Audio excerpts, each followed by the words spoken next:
result of the UK's referendum on leaving the European Union, the so-called Brexit vote, was announced on 24th June. We published a report that day on the likely impact on Asia-Pacific property markets of the Brexit vote. We have now moved on 11 days since that vote. Are things working out the way we predicted? We argued that the vote would have three impacts on core Asia-Pacific investment property markets. Firstly, we expected further pressure on already low global bond yields. We felt this would increase the relative attraction of the 3 to 6% yields on core Asia-Pacific office investment property. So far, this prediction is working out to be exactly correct. Bond yields globally are continuing to fall, and the high absolute yields offered by core investment property in markets like Sydney, Melbourne, Shanghai, Tokyo look, relatively speaking, attractive. Secondly, we believed that the vote would remind global investors of the potential for shocks in developed as well as emerging economies. We believe, therefore, that the vote would mitigate long-standing political and economic concerns about the Asia region.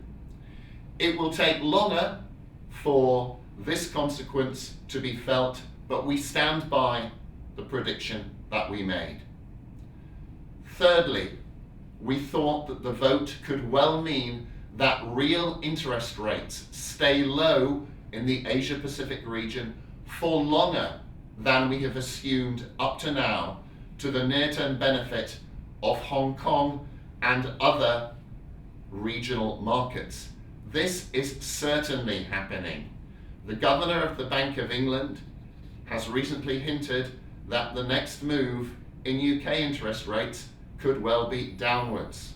Many economists now believe that US interest rates will only rise very gradually over the next couple of years.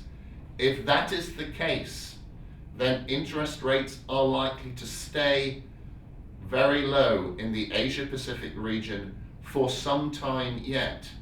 And markets like Hong Kong, which has actually enjoyed negative real, that is to say, inflation-adjusted interest rates for the last several years, will see that period continue.